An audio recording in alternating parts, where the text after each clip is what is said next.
Initially, what inspired me to get involved were actually the reimbursement cuts that we went through approximately 2 to 3 years ago, which really angered and enraged a lot of electrophysiologists that our field was under attack, which actually prompted me to action and to get others involved in our lobbying efforts. Well, I have a bit of a journey. I started in health policy back in 2008 for HRS. At the time, we didn't have codes for AF ablation. And in fact, the CPT code set was actually quite simplistic. And what we found was that EP innovation was accelerating, but reimbursement and regulatory mechanisms were not keeping up with that.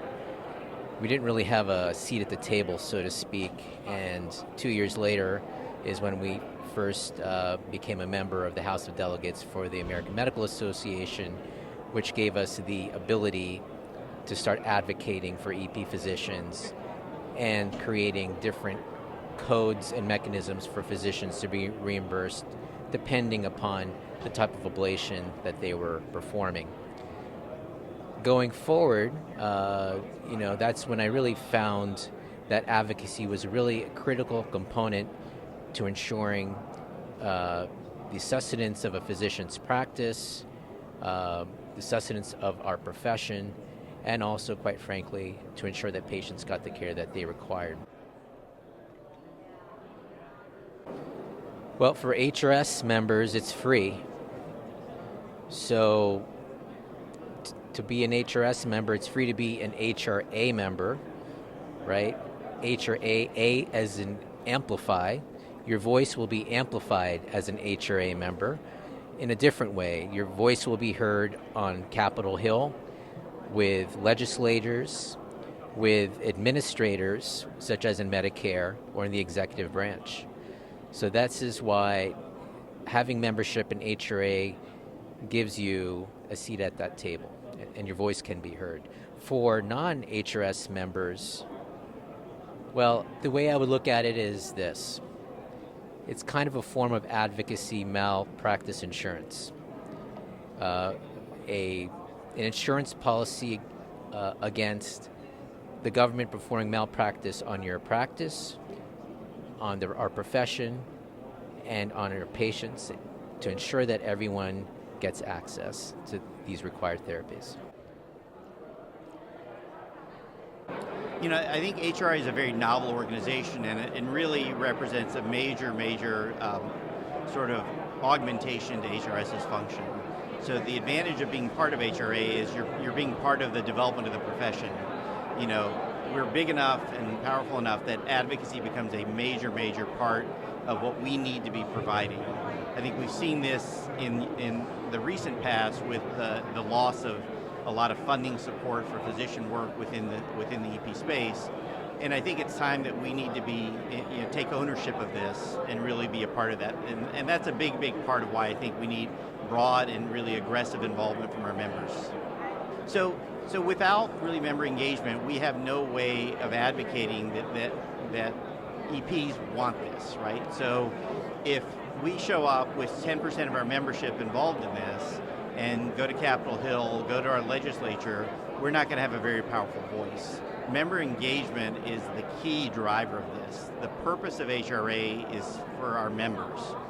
This is really a fundamental piece of service back to our membership to really develop the field of electrophysiology. So I would tell you that I think of this like a basketball team, right? I'm a big Duke basketball fan. I'm a big Coach K fan.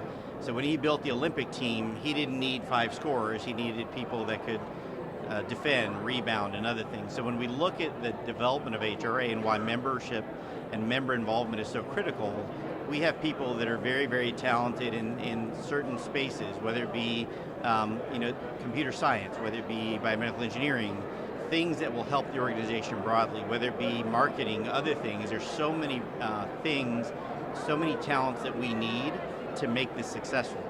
Voices are one piece of it. finance is another piece, fundraising is another piece. There's so much out there that we need to have. So it's not this homogenous talent set that we need. We need a very diverse membership and a very diverse talent set for this to be successful. It's an all hands on deck, right? This is a grassroots effort. So this is, we're launching this now, right? This happened in very, very rapid fashion, and we recognize the need for this to be there. There are a lot of people that have done a lot of exhaustive work to date, but there's a lot of work to do. So if people join as members but aren't actively engaged and involved in this, we're not going to be successful. The purpose of this organization is to represent you as members, to provide value back to our membership, and to advocate for the things that are important for electrophysiologists and for the profession to grow and get better. Well, as the adage goes, you're either at the table or you're on the menu. And this couldn't be more true now more than ever. You see there are other stakeholders along the healthcare delivery continuum, with the American Hospital Association, our colleagues that are medical device vendors. They have a very active lobby with AvaMed.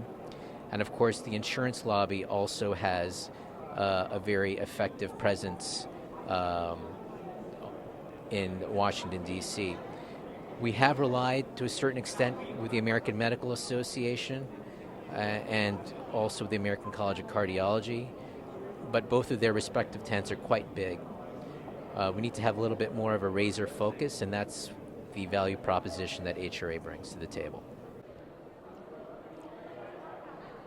One of the biggest challenges I think facing electrophysiologists today in some ways is pipeline. And that means our ability to train people so that they can in the future help take care of our patients. And some of that is because there's a sense that there's not a lot of support for electrophysiologists going forward, that we are potentially stuck in an electrophysiology lab and not able to take care of enough of our patients going forward. So I think that getting people better trained for the future, I think that that's going to be really important. I think that having young folk understand better what electrophysiology is, loving it as much as I think the rest of us do, and realizing that there is a growing need for electrophysiology care is going to be very important. I think taking away some of the burdens, such as prior authorization and a more uniform access to electrophysiology care is something that we've heard loud and clear is an issue, and that's some of the big things that we'll be looking at. From a macroscopic perspective, political perspective, the atmosphere has gotten more complicated. We have a large budget deficit, and there's now more of a focus on not budget neutrality, but rather significant cuts in funding, whether it's for physician reimbursement, research funding, which could create significant access gaps for our patients and also have a meaningful impact on what we get reimbursed for the procedures that we perform. Financial support for HRA is incredibly critical at this time. First of all, because it's a brand new organization. We're at its infancy, and we really need to have some support in order to proceed with a lot of the things that we want to support for all of electrophysiology going forward. That has to start somewhere. It has to start with you all, and that's one of the reasons why donating to HRA is going to be very important. We need to grow. What we've heard loud and clear is that we need to have regional support. That's definitely one of the things that we're going to be looking at. And there just needs to be some financial support to get these grassroots efforts off and running. The fact of the matter is this, is politics and lobbying and advocacy is not a cheap endeavor. All right? It takes money to get in front of the right people. It takes money to speak with our politicians, and it takes money to to fund research and advocacy for our field, and that is something that is just the nature of the ball game that we will need to fundraise for. There are actually a lot of opportunities. Obviously, the board itself perhaps is set, but grassroots efforts is incredibly important. We've heard that loud and clear from our HRS members, and this is a way for our membership to grow and get more involved regionally. There will be regional committees, and we're going to encourage everybody to look for information for that and get involved. The best way we know how to help you all out there is to hear loud and clear what's important to you all on the ground. That's a great question. So, I've thought about this myself, right? Because I'm a busy clinician. I'm more or less 100% clinical, so all the things that I do are nights and weekends. If we don't take ownership for this, ownership will be taken and things will happen to us. So we either have to make time for this, or we won't have the opportunity to do this, and we'll be at the beck and call of somebody else who feels that we're not worth the finance, the effort, the engagement. So this is extremely important. I can't stress how important member engagement is on this front and how much we need everybody. It doesn't matter whether you've been involved before, haven't been involved before, none of that matters. If you're interested, you want to get involved, reach out to us, reach out to me, reach out to any of the leaders within HRA, become a leader, become part of the regional councils. We need everybody. We need all hands on deck. All of us are extremely busy. I think that's a given, whether you're in academics or private practice. But the only way that we can grow better, first of all as an organization, second of all as a field, is if we hear from all of you out there. So if you feel that you're too busy, perhaps you're too busy to get involved in meetings monthly or weekly, but surely you're not too busy to give us some suggestions, to let us know the kinds of things that are bothering you, and the kinds of things that we can do to help you. And I think everybody would agree that they have time for that. Listen, I am a very busy physician. I get it, all right? And I think we all understand the importance of advocacy. The truth of the matter is you just have to make the time. It is your future, it is our future, it's our patient's future, and we absolutely need to volunteer a little bit of our time to get involved, because in the long run, if we don't get involved, then eventually the only people who will be losing will be us and our patients. Like I said before, it's a form of malpractice insurance.